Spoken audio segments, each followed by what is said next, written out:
Well, as we watch the rise of the world's first terrorist state in the heart of the Middle East, some analysts are suggesting we could be seeing a whole new era of Islamic fundamentalism. The ISIS terror group launched new attacks on thousands of Christians in Iraq overnight, reportedly executing anyone who disagrees with Islam.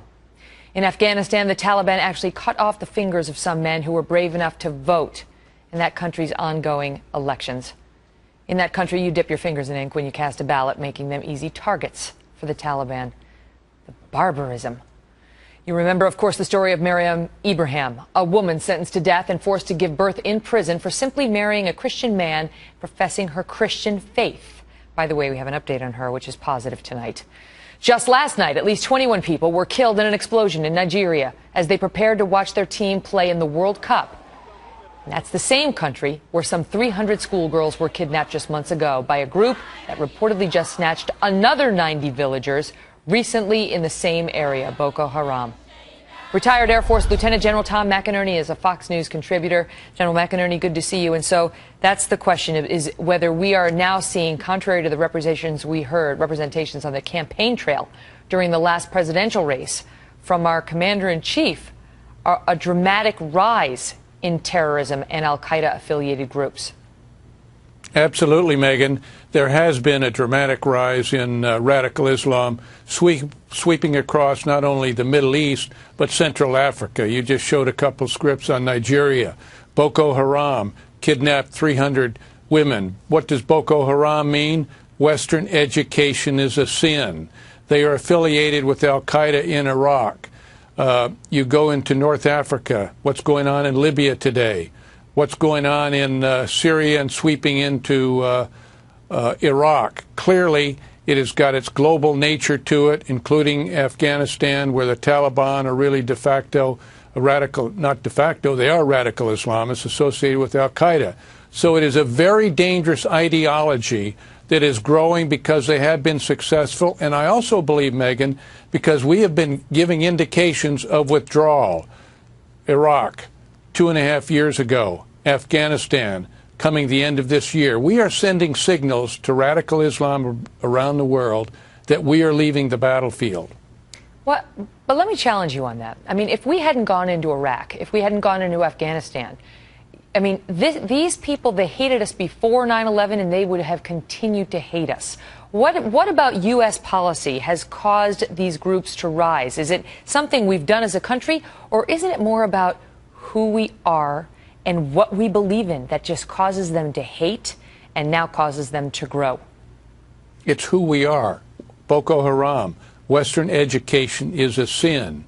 I'm not saying we should not have gone into Iraq or into Afghanistan, because I believe I'm saying whether you had a Republican or a Democrat in the White House, do you believe we'd be where we are right now?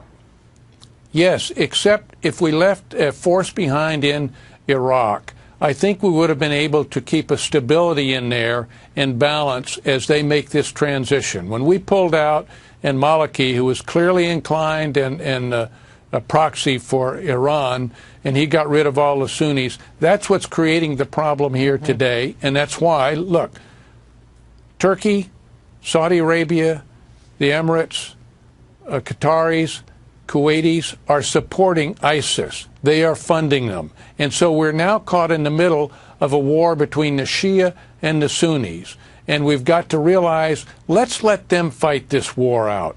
Let's not put more American troops in, and let's certainly not be a proxy air force for Iran. Okay, but let's say we do that. Let's say we let them fight it out, and it doesn't seem like there's anybody for us to root for involved in all of this. But if we emerge from this battle, if the world emerges from this with an Islamic caliphate, you know, a group that stems across Syria into Iraq and who knows how far beyond, and one of the missions will be to kill Americans, you can bet on it. At what point do we intervene, General? I mean, then they go into Jordan? Do we step in then? They attack Israel? Do we step in then? How big does this caliphate have to get before we step in and it's World War III?